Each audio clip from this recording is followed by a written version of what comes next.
Welcome to Calgary's East Village. On a driving tour of Calgary art one day, our family came across this piece by American artist Dennis Oppenheim. The Upside Down Church was erected here about a year ago. I realized that the piece has generated some controversy in the time that since it's been unveiled in Venice in 1997. In the United States, it sparked a debate of biblical proportions. Oppenheim's own alma mater, Stanford University, refused to have it erected on the grounds there. While some U.S. Christians see it as blasphemy, Calgarians seem to have embraced it. Personally, I love this piece, and for me, it's kind of a symbol of what's happened in the church since COVID-19 started. We have been completely turned on our head. An organization which bases its whole life on community and face-to-face interactions in person. Our world has been totally put upside down. Yet I think it was high time for a shake-up in the church, especially in the mainline church, stuck in the same old pattern that's been resulting in decades of decline. We needed a shake-up, and we need to reevaluate the things that we're doing and decide what it is that we need to keep, what we need to modify, and what it is that we need to stop.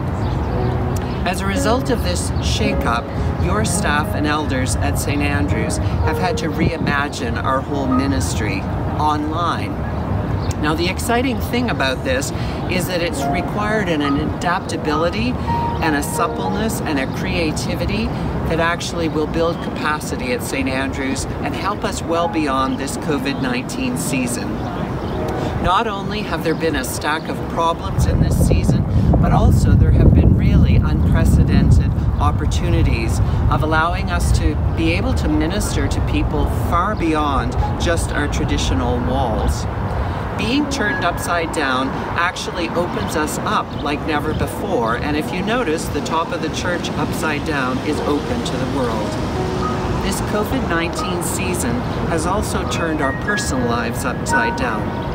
When things are going well and we're busy and active, the demands of life crowd in on us, and our emphasis tends to be towards the material world, towards work and family and all the busy things that we're doing. And it can actually help to marginalize our spiritual life, relegate it to being a Sunday thing when we have time.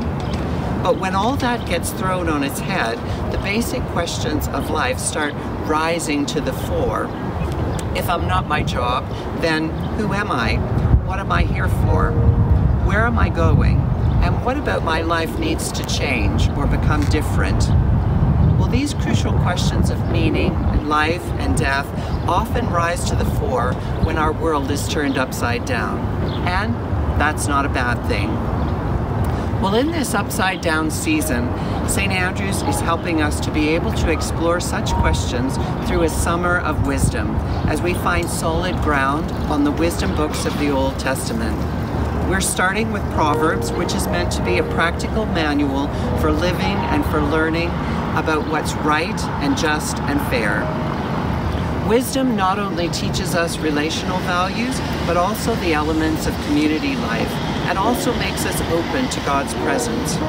Proverbs can give us a new solid grounding in an upside down time. So won't you join me in this exploration of Proverbs this summer? Not just on Sunday morning though, through the week in your own household. How could you creatively connect Proverbs with your daily routine? Proverbs are meant to be pondered one at a time. Could you have a proverb a day for summer? Or could you set aside time to memorize one and chew on it throughout the day? Proverbs are simple enough for children to be able to explore, yet upon reflection and further chewing, they reveal considerable depth and nourishment for us. Or how about committing to a daily walk where you would just chew on one proverb, or have a weekly conversation with someone who's older and wiser, or incorporate a proverb into grace at your table each day, or even as a subject for discussion at your table.